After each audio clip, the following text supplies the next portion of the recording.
What is the deadliest war that you've never heard of? For many of us, it's probably the Iran-Iraq War. It might not have been on your radar, but between 1980 and 1988, this modern-long conflict took an estimated 1 million lives. That is 10 times the casualties of the Afghanistan War, and over 20 times the casualties of the Syrian Civil War. So how did we get here, and why don't more people know about it?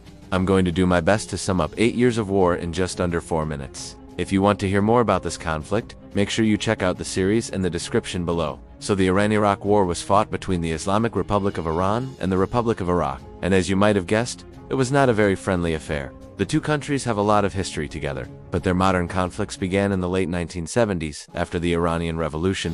In 1979, the Shah of Iran was overthrown in a popular uprising and replaced with an Islamic theocracy. This was ungreat for Iraq, because the new regime in Iran was less accepting of their rule in Kuwait, and began calling for an Islamic jihad against them. In response, Saddam Hussein, the leader of Iraq, sent his army to invade and overthrow the new government in Iran. However, he hadn't counted on the Iranian people, who launched a massive counterattack, pushing Iraqi troops all the way back to Baghdad. This invasion and subsequent defeat would go down as one of the biggest blunders in military history. But Saddam wasn't done yet. He tried again, this time enlisting the help of 8 other Arab nations. But once again, the Iranians repelled the attack. The war would rage on for another 6 years, with neither side able to achieve a decisive victory. Millions of people were killed, entire villages wiped off the map, countless acts of revenge committed. But the fighting didn't end there. Both sides committed large-scale acts of terrorism against each other, including the bombing of civilian airplanes. But by far the most infamous was the chemical attack on Kurdish civilians by the Iraqi Air Force. On March 26, 1988, at the end of the Iran-Iraq War,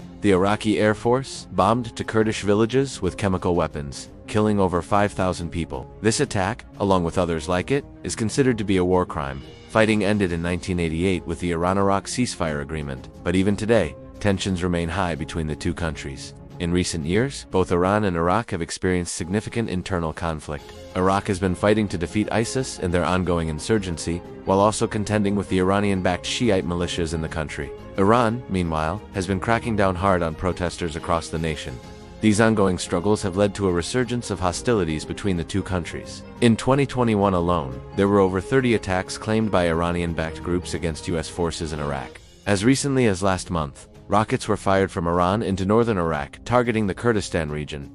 Iraq is now caught in the middle of a struggle between two great powers, caught between the influence of America and its allies to the west and Iran and its allies to the east. But despite all this, it's easy to forget that not so long ago, they were fighting a war that quite literally changed the entire Middle East. To learn more about the Iran-Iraq War, check out the series in the description below. And if you want to see more short videos about important topics, stay tuned.